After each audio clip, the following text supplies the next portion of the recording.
All right, change of pace. Time to bring you a look at the business headlines. I'm joined in the studio by Catherine Bennett. Good to have you, Catherine. The G20 summit was this weekend. What's the news that's coming out of that? Well, obviously, trade disputes were on the agenda and still on the agenda after US President Donald Trump said again on Friday that he would slap tariffs on $500 billion worth of Chinese imports. Financial officials gathered in Argentina for the summit to try and steer global trade away from protectionist policies. The International Monetary Fund has calculated that $430 billion of global GDP could be wiped off by 2020 if these trade conflicts persist.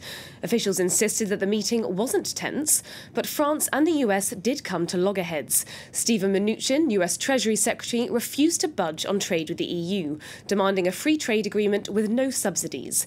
This earned him a sharp rebuke from France's Finance Minister, Bruno Le Maire. People are trying to make this about the United States and protectionism. That's not the case at all. This is about the United States wanting free and fair trade. These new tariffs are unjustified and unjustifiable. They penalize our industries, our businesses, they threaten our jobs, and we refuse to negotiate with a gun to the head. Well, Catherine, talk us through what the consequences could be if Trump does go ahead with these tariffs on Chinese imports. Well, the tariffs cover just about all of the products that China imports in the US every year. And if he does go through with that, China has said it will retaliate dollar for dollar. Some sectors in America are already feeling the pinch from this escalating trade war, as Catherine Viette reports. California boasts the world's 5th largest economy, and China is the U.S. state's #1 trading partner. But now, with new tariffs in place on many imported American goods, producers say they're starting to feel a ripple effect on their businesses. Last year, American wine exports to China totaled nearly $76 million. But with the additional 25% tariff, they'll now be subject to a combined tax and fee rate of close to 68%. And that's hurting some California wine growers.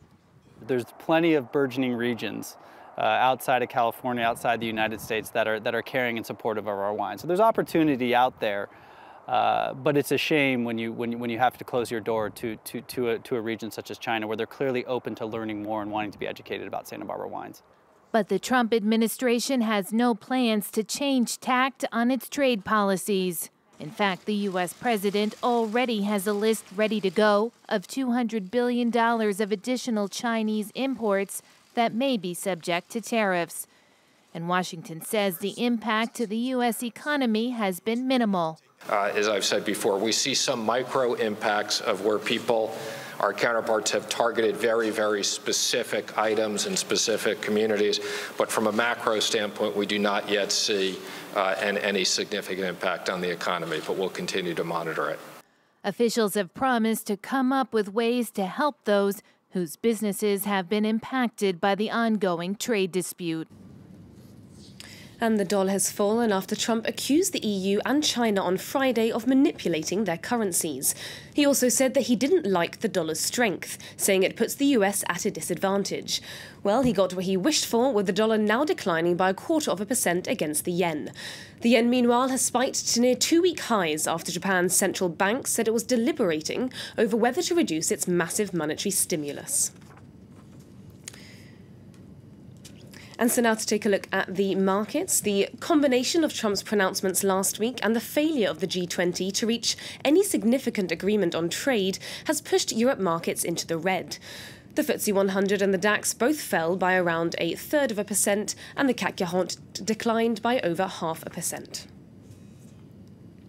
All right, in Fiat Chrysler, there's been an executive shake-up, one that came quite suddenly, Catherine, to be honest. It did. Mike Manley, who is head of the Jeep division at the car manufacturer, has now been thrust into the limelight.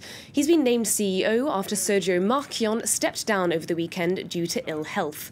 It all happened very quickly, and now Manley is taking the wheel just days before the company publishes corporate results. Marchionne turned the carmaker into a global player over the course of a decade. Shares in Fiat Chrysler dipped over 4% at the news. Manley has big shoes to fill and will be facing some tough challenges in the years ahead, in particular the rise of electric cars. All right, Catherine, and moving on to some more leisurely pursuits. Canada set to legalise cannabis in October. Yes, and it is only the second country to do so. So, of course, entrepreneurs are racing to get a bite out of what could become a multi-billion-dollar industry. And there's a lot there for entrepreneurs to take advantage of, from legal edibles like brownies and honey to cannabis-infused cocktails and beer. And we could soon be seeing the world's first cannabis brewery from a Toronto startup, where apparently the beer hits you a lot more quickly than your usual pint. Can only imagine there, Catherine Bennett. Thank you very much for our business roundup.